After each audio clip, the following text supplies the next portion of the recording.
Kevin Gordon here from AutoSavant.com, coming to you from the 2013 Ford Escape. This particular Escape is the SE front-wheel drive model with two option groups. One is the touchscreen navigation, and the other one is the panoramic sunroof. The new for 2013 Escape is really a very handsome vehicle on the outside. In the past, I've owned a BMW X3, and when I brought this home, my wife said to me, "Oh, it looks like my old BMW," and I think that's a pretty big compliment. It is a very stylish little SUV, and you know, it's built off of the Focus platform that's quite good, and as a result, it's a pretty nice thing to drive. But that BMW comment goes another way too, which is this is an SE, so cloth seats, not a ton of frills. It's true this one's got navigation and a big giant sunroof on it, but still this car comes in at $30,000. If you load a titanium level Escape all the way up, you can break $35,000 and even get it close to $40,000. Which is a lot of money for a small SUV.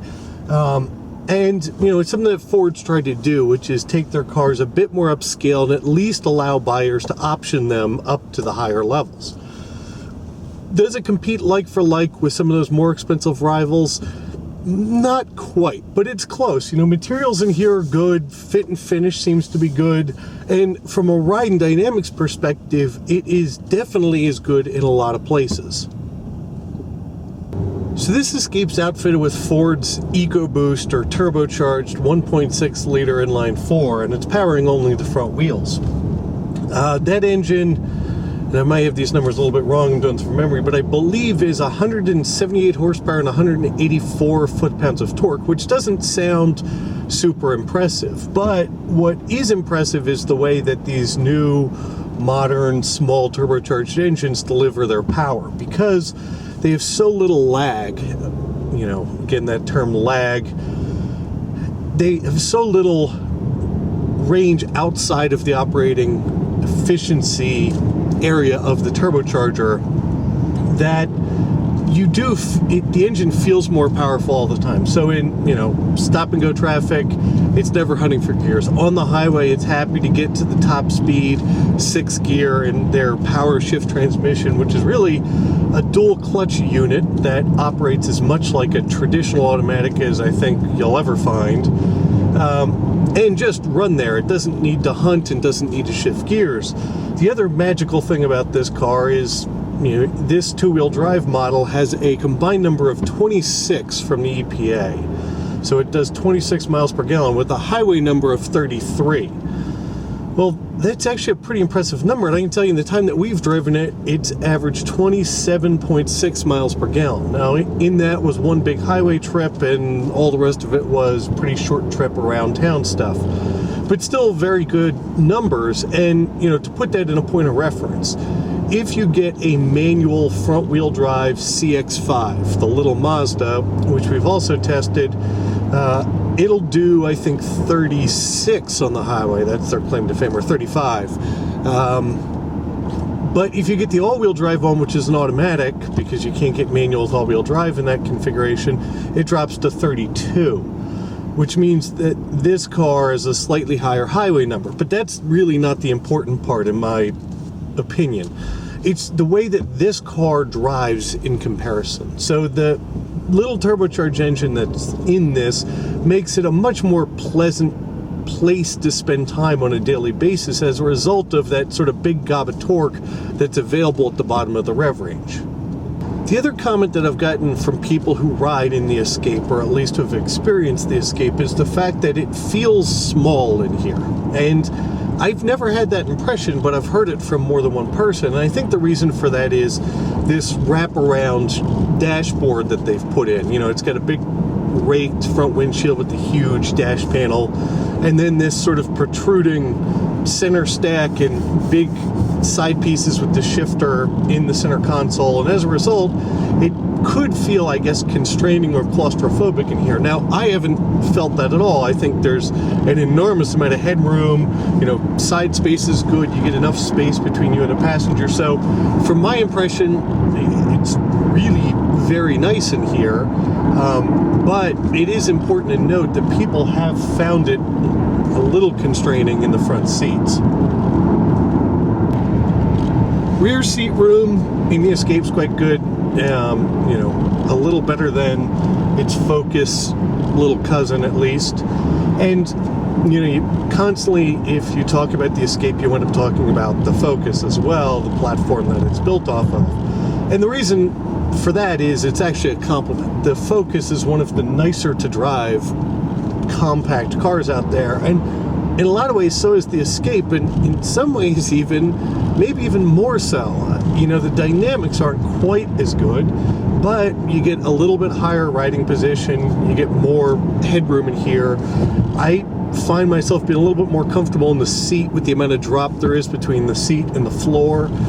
It really, you don't pay a lot of penalty stepping up to this over a Focus as a result of the EcoBoost engines that are in them, and you get a bit more storage space. So as I've been spending time with it for a week, it's been my thought that, wow, I could actually see myself buying one of these over a Focus hatchback, which, if I hadn't spent some time with one, I don't think I would have ever crossed my mind.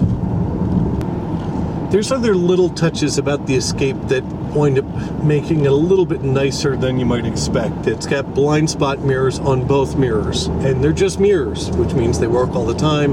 You don't have to worry about any lights or warning hazards. You just know what's in your blind spots.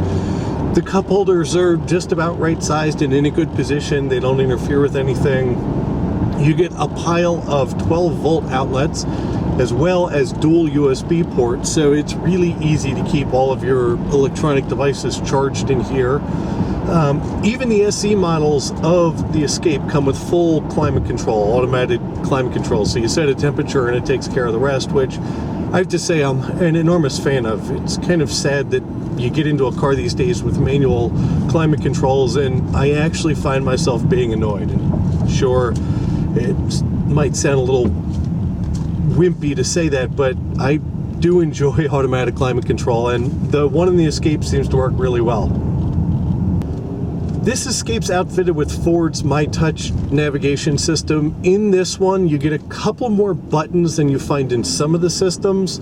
The one issue winds up being is the screen's a little bit farther forward and sunken into the dash, and as a result, some of the bottom, because it's a 4-quadrant layout on the MyTouch navigation screens, are a little bit tough to get to sometimes because you feel like you have to slide your finger down the panel to get to them.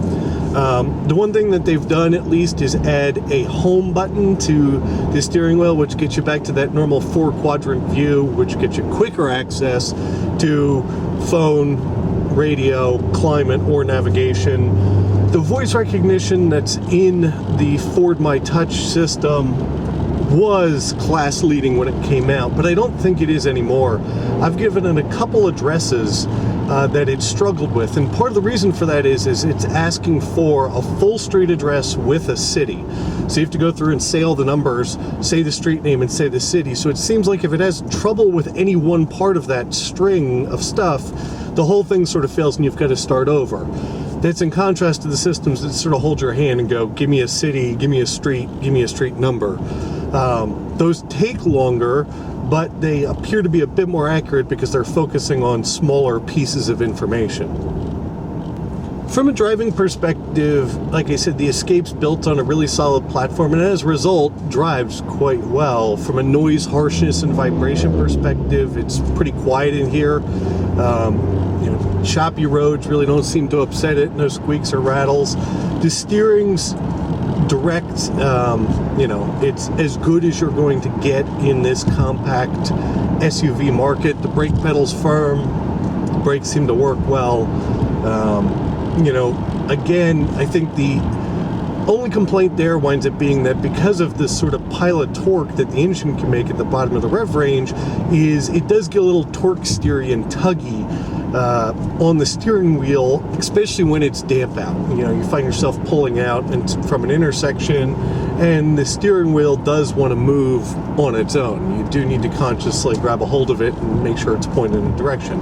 It's nothing, you know, it's not Saab Viggen Extreme from back in the day. You know, it's not the pit bull at the end of a towel feeling, but it's noticeable for sure, and you can see why on the performance spec versions of the Focus they've had to put a bunch of technologies in them to counteract the steering response in them because of the amount of torque that's available in the engines. So the final thing to note, believe it or not, on the Escape SE is the fact that it has cloth seats. I'm an enormous fan of the cloth seat.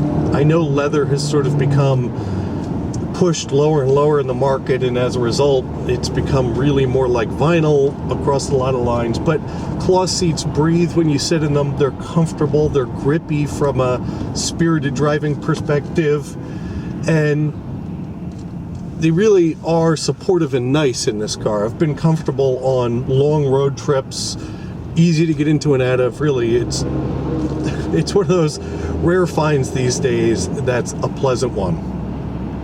So the Ford Escape SE front-wheel drive comes in at $25,000, pretty much on the nose.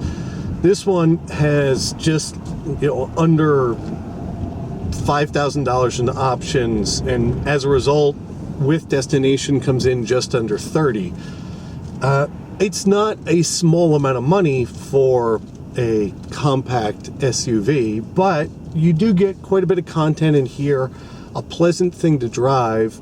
You know, if you're in the market for this car, I guess the question would be is what are you shopping it against? Because let's face it, everybody these days makes a compact SUV.